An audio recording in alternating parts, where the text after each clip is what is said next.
চলো ফ্রেন্ডস, দেখবে চলো। এই যে ডালটা তো নিচে ঝুলছিল, কাল তোমরা দেখিয়েছি। আজকে এই ডালটাকে, আর এই যে ডালটা, এটার মাথাটা গাছের সাথে দড়ির সাথে বেঁধে দেওয়া ছিল, এই দুটোকে একসাথে বেঁধে দিলাম। কিন্তু বুঝতে পারছি না দুটো যদি একসাথে একই ডালে উঠে তাহলে কী ফলাফল হবে, ভালো না খারাপ সেটা বুঝতে পারছি না। আকন্দ ফুল গাছটা তো পুরো হেলে গেছে, কালকে তো ঝড় বৃষ্টি কিছুই হয়নি।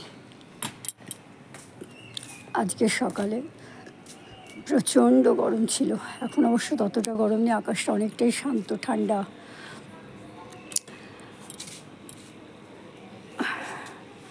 এবার এই দেখো আরও কত কত আকন্দ ফুল ফুটেছে, দেখেছো? আকন্দ ফুলগুলো সমস্ত বেলা বেলা ফুটছে। দেখো যখনই বেলা হয় 9টার পরে আকন্দ ফুলগুলো, এই যে মুখগুলো খুলে যায়। এই ফুলগুলো কালকে পারফেক্ট হয়ে ফুটবে।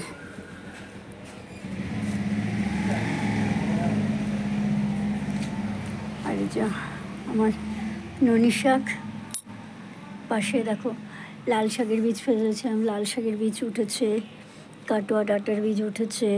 আর এই দেখো আমার নিচে বেলফুল গাছ, এগুলো হচ্ছে সমস্ত কাটোয়া ডাঁটার বীজ। এটা কি শাক গো?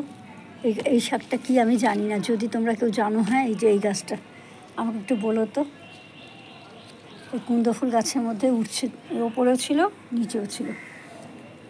আর দেখো জল ছাঁচি শাক আমার ঘরে বাগানে ভরে গেছে, দেখবে চলো। এ দেখো ভর্তি জল ছাঁচি শাক। আমরা খাই না মানে এত হয় না, তুলে আর খাওয়ার ইচ্ছা করে না, কারণ বাগান একদম জঞ্জাল হয়ে গেছে।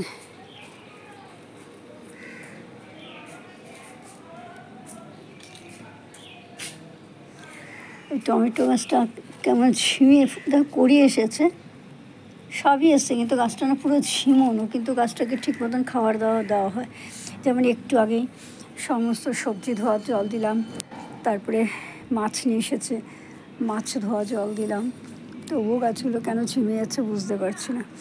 এবার ভাবছি এই যে বড় বড় পাতাগুলো আছে না, এই পাতাগুলো কুমড়ো গাছের সমস্ত নিচের পাতাগুলো কেটে দেবো, কারণ এই পাতাগুলো তো এখন বেকার হয়ে গেছে, এগুলো থাকা মানে গাছের খাবারটাকে খেয়ে নেবে।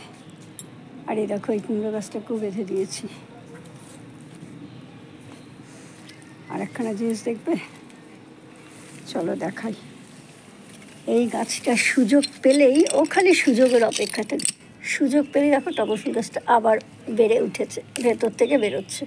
কিন্তু এটাকে হতে দেওয়া যাবে না, এটা হলে বিপদ হয়ে যাবে, এইখানটা আবার সেই ঝোপঝাড় জঙ্গল হয়ে যাবে, তখন আরও সমস্যা। এই দেখো সমস্ত সবজি ধোয়া জল, দেখো মাটি পুরো ভেজা। এই দেখো এখানে আমি অনেক ফুল বীজ ফেলেছি, এই তো 2 দিন হলো। কুমড়ো বীজের সাথে চাল কুমড়ো বীজ, আর কি বললো ঝিঙা বীজ, ওই যে বন্ধুদের বাড়িতে গাছ রেখেছিলাম, ও দিয়েছিল, ওর বাড়িতে চাল কুমড়ো বীজ আর ঝিঙা বীজ গাছ হয়েছিল, সেই গাছের নিজের গাছের ওগুলো দিয়েছিল। তো যতবারই লাগাচ্ছে ওর একবারও হচ্ছে না, তো আমাকে বললো কেয়া তোর ওখানে একটু লাগাতো, লাগিয়ে দেখতো, যদি হয় তাহলে আমাকে 1-2 চারা তুলে দিচ্ছি। বলছি হ্যাঁ কেন দেবো না, তুই দিচ্ছিস নিশ্চয়ই দেবো।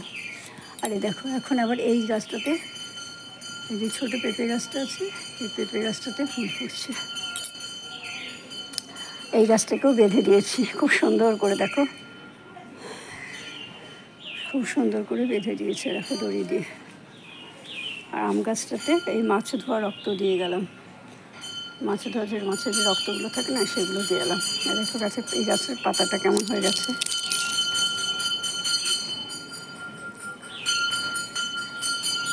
মটকা যাচ্ছে।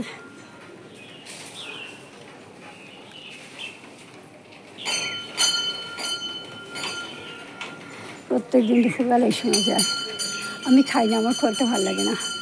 ঠিক আছে ফ্রেন্ডস, এই দেখো দেখতে পাচ্ছ, আবার এই দেখো এখান দিয়ে ব্রাঞ্চ ছাড়ছে, দেখো ব্রাঞ্চ বেরোচ্ছে, সমস্ত ব্রাঞ্চ বেরিয়েছে, এখান থেকেও বেরোচ্ছে, এই দেখো সমস্ত এপাশেও বেরিয়েছে ব্রাঞ্চগুলো, দেখো এখানেও বেরিয়েছে। যদি হয় তাহলে ভগবানের আশীর্বাদ যদি থাকে তাহলে হলে ভালোই হবে আশা করা যাচ্ছে। আর এই যে চালটা আছে, চালটার মধ্যে কাঠ দিয়ে এখানে তুলে দেবো, এই ইচ্ছাটা আছে। ঠিক আছে ফ্রেন্ডস, আমার এই ভিডিওটা তোমাদের কেমন লাগলো অবশ্যই কমেন্ট করে জানিও। যদি ভালো লাগে তাহলে অবশ্যই লাইক করো, শেয়ার করো, সাবস্ক্রাইব করো, আর পাশে থাকা আইকন বেলটা বাজিয়ে দিও। দেখা হবে আগামীকাল অন্য একটা ভিডিওর সাথে। ও তোমাদের একটা কথা তো জানানো হয়, কালকে যে আমি শর্টস একটা ভিডিও করেছিলাম না, আমাদের ছাদের আম গাছ থেকে আম পেড়ে পাশের বাড়ির দাদাকে দিচ্ছি, সেইটা 1 ঘন্টার মধ্যে 1.2K হয়ে গেছিলো। তারপর এখন দেখলাম যে 1 ঘন্টা, তখন দেখলাম 1.4K হয়েছে। তোমরা যারা যারা দেখোনি প্লিজ একটু দেখে নিও। হ্যাঁ, বাই, টাটা।